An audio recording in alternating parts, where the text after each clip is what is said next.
इसलिए वो उसे अपने वर्ड्स में बयान कर रहा है आपके सामने। तो टॉपिक नंबर 5 हमारा है इफेक्टिव लिसनिंग। इफेक्टिव लिसनिंग क्या होती है? Definition: listening is the process of actively and effectively decoding and interpreting verbal messages. यानी जो लिसनिंग है ये प्रोसेस है एक्टिवली और इफेक्टिवली डिकोड करने का मैसेजेस को, जो भी आप सुनते हैं, और उसे इंटरप्रेट करने का यानी समझने का। वर्बल मैसेजेस, जो भी आप वर्बल मैसेज सुनते हैं यानी ओरल मैसेज आप सुनते हैं, उससे एक्टिवली सुनने का और एक्टिवली और इफेक्टिवली उसे डिकोड करने का, इंटरप्रेट करने का एक प्रोसेस है लिसनिंग। और basically it is a process of recognition of sounds and voices with attentiveness and willingness. यानी कि ये जो है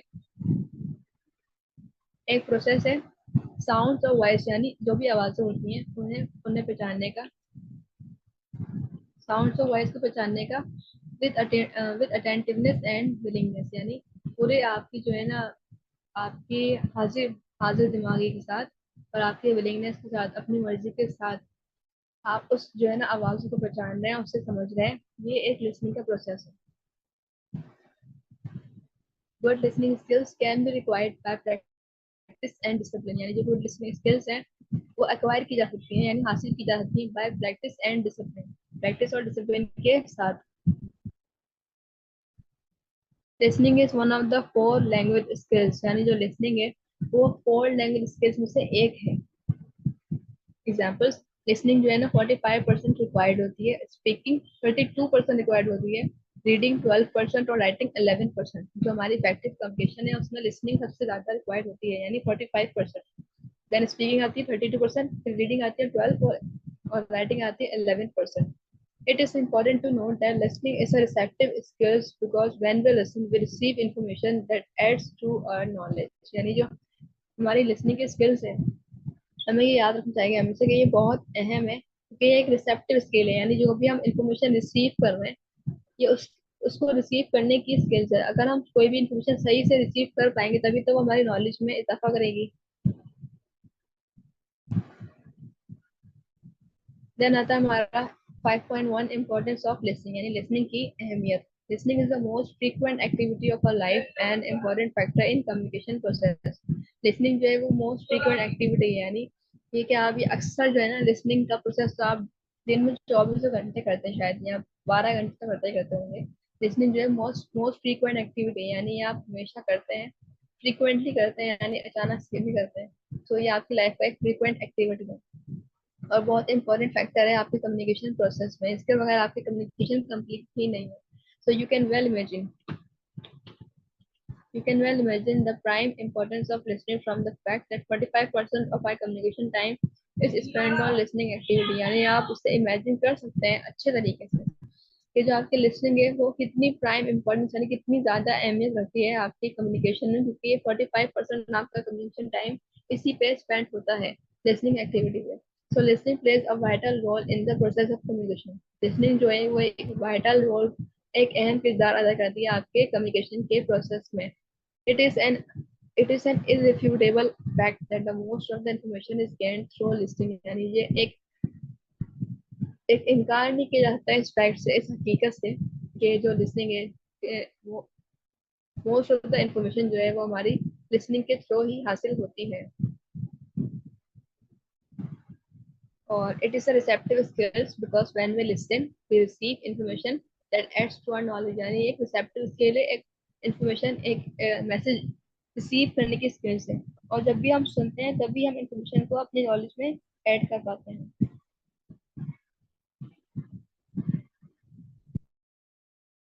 देन हमारा आता है 5.2 process of listening. The process of listening is based upon 5 stages. यानी जो प्रोसेस है हमारी लिसनिंग का वो 5 स्टेजेस पे बेस्ड करता है।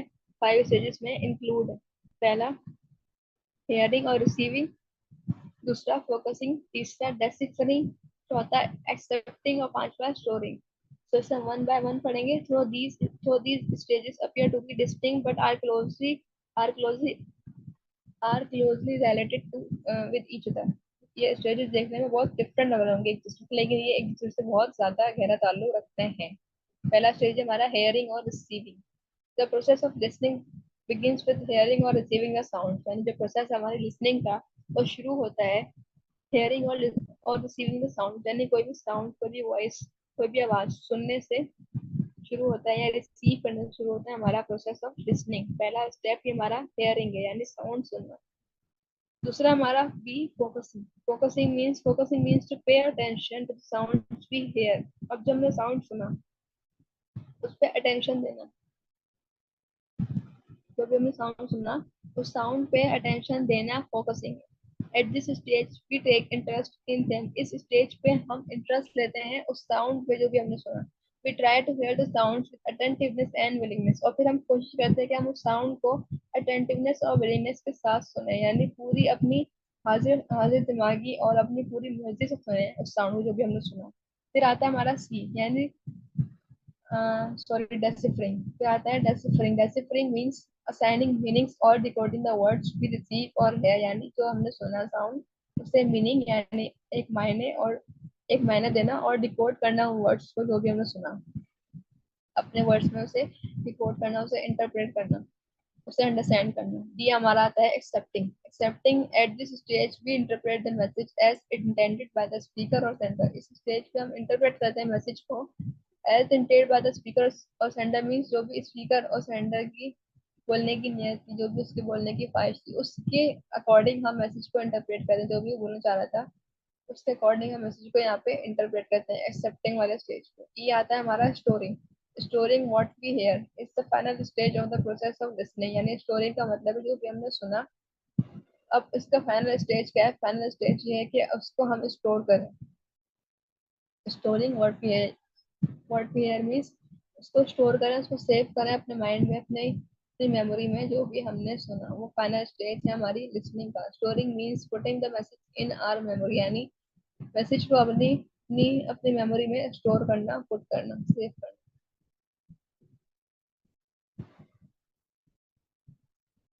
Now 5.3 difference between listening and hearing. यानी लिसनिंग और हियरिंग में क्या फर्क है? आप हियरिंग करते हैं कोई भी साउंड, कोई भी वॉइस को सुनते हैं। लिसनिंग मतलब आप कोई बात सुनते हैं। यहाँ पे आगे आएगा listening and hearing appear as the same acts. यानी जो लिसनिंग है सुनना और हियरिंग भी सुनना ही है, देखने में दोनों सेम लगते हैं, लेकिन as a matter of fact there is great difference between the two. इसमें इन दोनों में बहुत बड़ा डिफरेंस है। Hearing is simply the recognition of sounds. Hearing जो है वो एक साउंड्स को पहचानने का नाम है कि आप साउंड्स को, वॉइस को पहचान रहे हैं, सुन रहे हैं। Sorry, whether they are meaningful और मीनिंगलेस। चाहे वो साउंड्स मीनिंगफुल हो या मीनिंगलेस हो, आप उन साउंड्स को सुन रहे हैं और साउंड्स को पहचान रहे हैं। We hear all sorts of noise around us without conscious attention. यानी हम हर तरह की जो है ना नॉइस नॉइस सुनते हैं, आवाज सुनते हैं अपने इर्द गिर्द, लेकिन विदाउट कॉन्शियस अटेंशन, यानी अपनी पूरी अटेंशन के बगैर भी सुनते हैं। But listening involves our conscious attention to whatever is said. यानी जो लिसनिंग है उसमें इन्वॉल्व होती है हमारी कॉन्शियस अटेंशन, यानी हमारी पूरी अटेंशन, हमारा दिमाग, दिल, सब कुछ अटेंटिव होते हैं जो भी हम सुनते हैं। इसे लिसनिंग कहते हैं। और the act of listening remains incomplete without proper comprehension of what is spoken to you. और जो एक्ट ऑफ लिसनिंग है ये हमेशा इनकम्प्लीट ही रहेगा जब तक आप अपनी प्रॉपर कम्प्रिहेंशन, अपना प्रॉपर जो है ना उसे कॉम्प्रिहेंड ना करो, अंडरस्टैंड ना करो जो भी आपसे कहा गया है।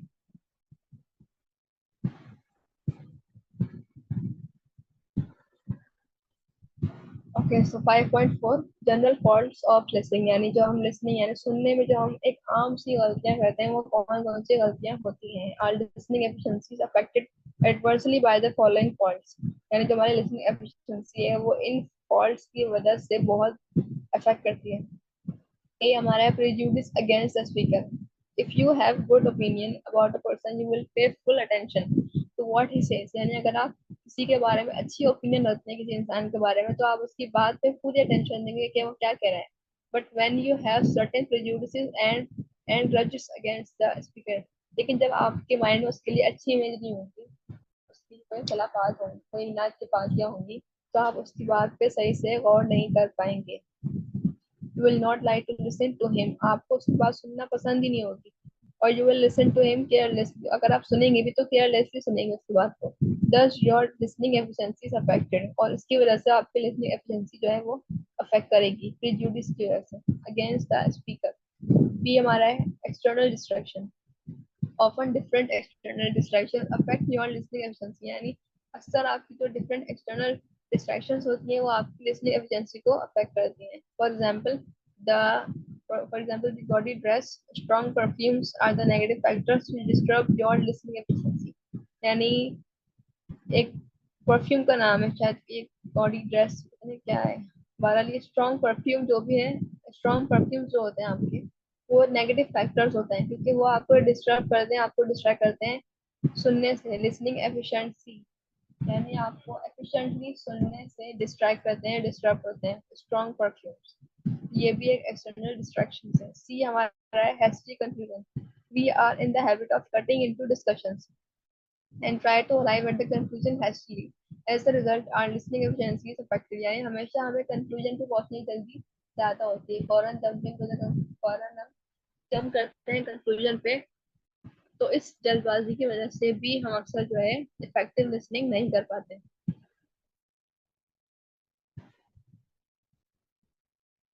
क्योंकि हमारी आदत होती है कि हम जो है ना डिस्कशन को कट करके फौरन कंक्लूजन पे पहुंच जाए. तो बस इसका इसका जो है ना इसका एंड ऑफ द रिजल्ट क्या निकला है, इसका जो है ना कंक्लूजन क्या निकला है, इसका मॉरल ऑफ द स्टोरी क्या है, बस फौरन वो आप जो है ना मैं बता दो. तो उसकी वजह से भी हम इफेक्टिव लिसनिंग नहीं कर पाते.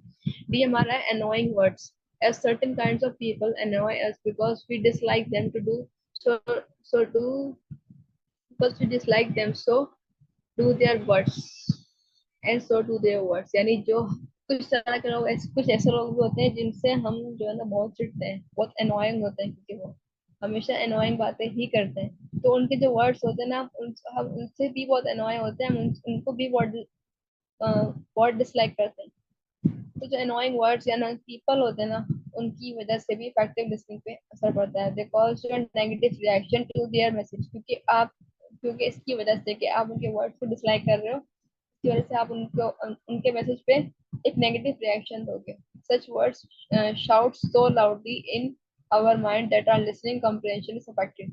इस तरह के वर्ड्स जो है ना आपके माइंड बहुत लाउडली जो है ना वो चलते हैं, और इसकी वजह से आपकी जो लिसनिंग कम्प्रिहेंशन है वो अफेक्ट होती है. यानी अगर आपसे कोई ऐसा बंदा आके बात करे जो जिसको आप पसंद नहीं है, जिसको आप पसंद नहीं करते, जो हमेशा अनोइंग बातें करता है, हमेशा आपको चिढ़ाने वाली बातें करता है, आपको हर्ट करता है, तो वो कुछ भी बोलेगा ना आपको अच्छा नहीं लगेगा. और उसकी वजह से जब वो बात कर रहा होगा उसके वर्ड्स को आप डिसलाइक करोगे, आप उस पर एक नेगेटिव रिएक्शन दोगे, तो आपके माइंड में क्योंकि एक बहुत ज्यादा जो है ना लाउड वॉइस में ऐसी बातें चल रही होती है जो आप बोलना चाहते हैं लेकिन बोल नहीं पाते, कि सामने वाला शायद हर्ट हो या आपकी और उसकी कम्युनिकेशन में कोई बदमज़गी हो, इसलिए आप बोलते नहीं है, लेकिन आप एक नेगेटिव रिएक्शन देते हैं उसके मैसेज पे, जिसकी वजह से आपकी जो लिसनिंग कम्प्रिहेंशन है वो अफेक्ट होती है. आप सही से बात नहीं कर पाते, सही से सुन नहीं पाते, और ये भी जो है एक फैक्टर है आपकी लिसनिंग को अफेक्ट करने के लिए.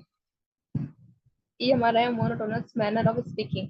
यानी a monotonous speech causes the people to lose interest. यानी जो एक इंसान एक ही टोन में बात कर रहा है, उसकी टोन चेंज नहीं हो रही है. तो अगर कोई ऐसा इंसान आपसे बात करे जो एक ही टोन में बात कर रहा है, एक ही स्पीड में, एक ही साउंड में, या एक ही आपकी जो है ना मीन्स ना वो लाउड हो रहा है ना वो सॉफ्ट कर रहा है, एक ही जो है ना वो टोन में बात कर रहा है, तो आप ऐसे इंसान से बात करते करते थक जाएंगे और अपना इंटरेस्ट उसकी बातों में खो देंगे, आपको वो उसकी बातें बोरिंग लगेंगी. So it causes the people to lose interest in the message. We are not interested in the speech of person who does not change the pitch or tone of his voice. यानी हम उसकी बातों में बिल्कुल भी interest नहीं लेते उस इंसान की बातों में जो चेंज नहीं करता अपने अपने जो है ना पिच और अपने वॉइस के टोन. यानी ना उसकी जो है ना जो बोलने की स्पीड है वो चेंज हो रही है, ना ही उसकी टोन चेंज हो रही है, सेम मोनोटोन से वो बात कर रहा है, और ये इसकी वजह से जो है ना उससे कोई भी बात करना पसंद नहीं करता, वो बहुत बोरिंग सा लगता है. We call him a bore. यानी हम उसे बोर पर्सन कहते हैं. He is criticise for monotonous speech. उसे जो है ना क्रिटिसाइज किया जाता है मोनोटोनस स्पीच की वजह से. As a result effective listening is affected badly. और जिसकी वजह से इफेक्टिव लिसनिंग जो है वो अफेक्ट करती है बैडली यानी बुरे तरीके से. F. Prejudgment. Prejudgment is one of the most common faults in listening. यानी जो prejudgment है, यानी किसी यानी स्पीकर के बोलने से पहले ही आपने उसके बारे में अज्यूम कर लिया, कुछ इमेजिन कर लिया, ये एक प्री जजमेंट है कि वो क्या बोलने वाला है, आपने कुछ सोच लिया कि आपसे बात करने आया, पता नहीं क्या बोलेगा। आपने इमेजिन कर लिया, जज कर लिया, इसकी वजह से भी आपकी जो इफेक्टिव लिसनिंग है उस पर इफेक्ट पड़ता है। ये भी एक मोस्ट कॉमन फॉल्ट है in life. People have certain assumptions which they consider absolute facts। अक्सर जो है ना जिंदगी में ऐसा होता है कि लोग किसी इंसान के बारे में सर्टेन अजम्पशंस रखते हैं, यानी यकीनी अजम्पशंस रखते हैं। उनको लगता है कि ये सच है, एब्सोल्यूट फैक्ट्स है, यानी हकीकत है। They close their mind to new ideas. वो अपने माइंड को क्लोज कर देते हैं, बंद कर देते हैं न्यू आइडियाज के लिए। And jump to conclusion relying on their assumption. और फॉरन कंक्लूजन पे जंप करते हैं अपनी assumption पे बेस करते हुए। As a matter of fact in new situation this assumptions can be incorrect. और as a matter of fact यानी हकीकत ये है कि इस जो ये आपकी प्री जजमेंट है वो न्यू सिचुएशन में आपकी assumption जो है ना वो इनकरेक्ट साबित कर देगी।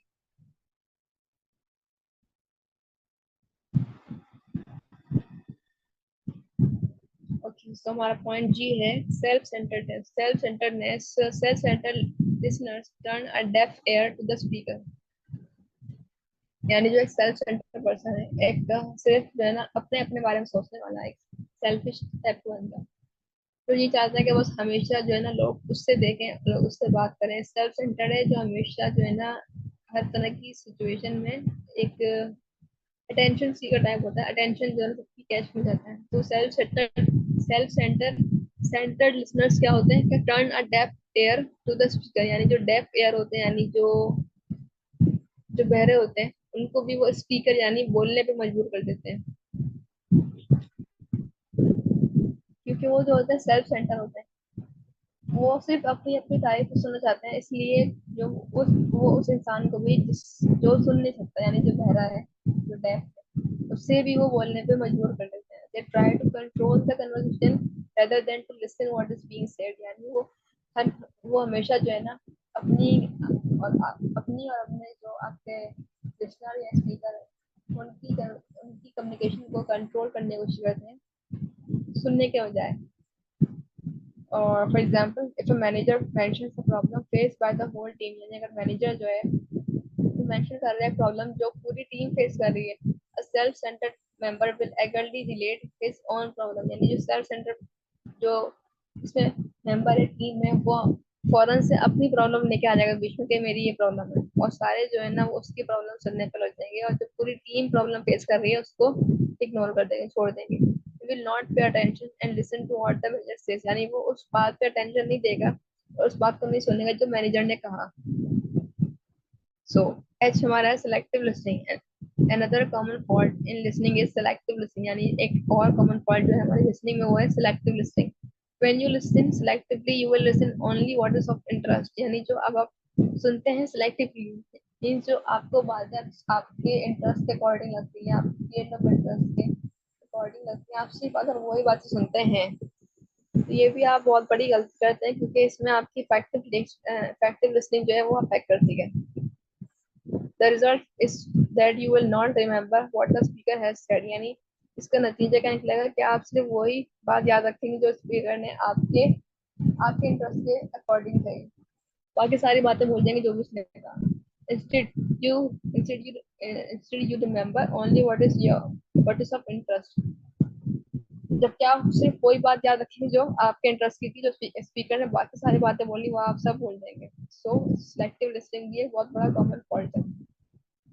Good listening is very important for successful communication, but it's difficult at the same time. We listen a message properly when we are interested in it. Effective listening is affected adversely when we are not interested in the message। यानी जो good listening है वो भी बहुत अहम किरदार रखती है सक्सेसफुल कम्युनिकेशन यानी कामयाब में, बट ये बहुत मुश्किल है। At the same time we listen a message, यानी हम एक बात सुनते हैं, अगर हम उसे उससे हम तभी सुनते हैं जब हमारा उसमें इंटरेस्ट होता है। अगर हम हमारा इंटरेस्ट में नहीं है या इंटरेस्ट बिल्ड नहीं हो रहा तो हम उसे नहीं सुनते। इफेक्टिव लिसनिंग जो है इसी चीज से जो है ना बहुत बुरी तरह अफेक्ट होती है जब हम किसी मैसेज में इंटरेस्ट नहीं रखते।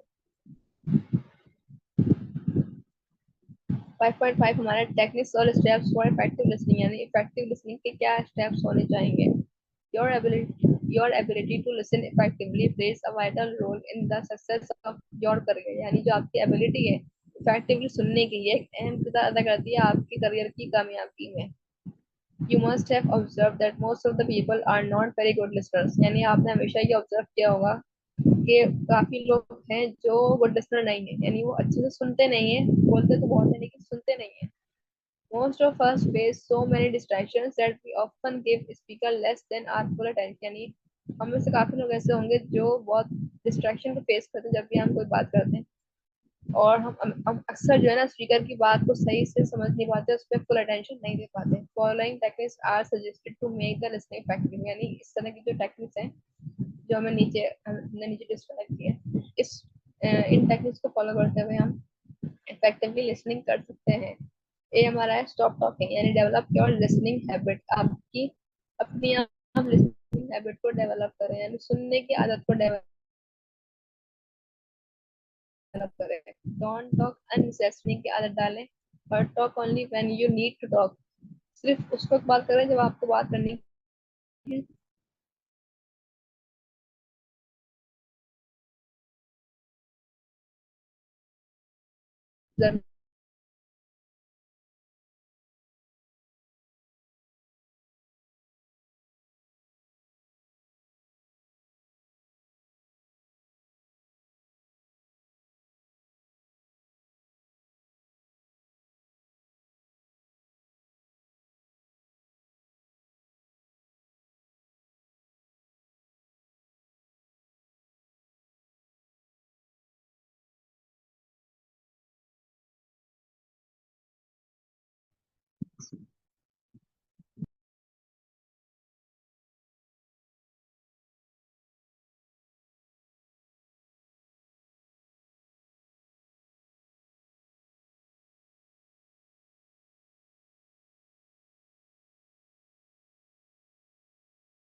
Okay, put the speaker at ease. यानी आप जब भी इफेक्टिव लिसनिंग करना चाहें, यानी आप जब भी सुने, तो अपने स्पीकर को आप इजीली इजी फील कराएं, कंफर्टेबल फील कराएं, उसे रिलैक्स फील कराएं, ताकि वो अपनी जो बोलने की जॉब है, जो बात करने की जॉब है, जो भी वो बोलना चाह रहा है, वो बेहतर तरीके से बोल सके. A tense behavior will force him to hide his feelings or facts from you. यानी एक tense behavior कोई फैक्ट को छुपाए आपसे.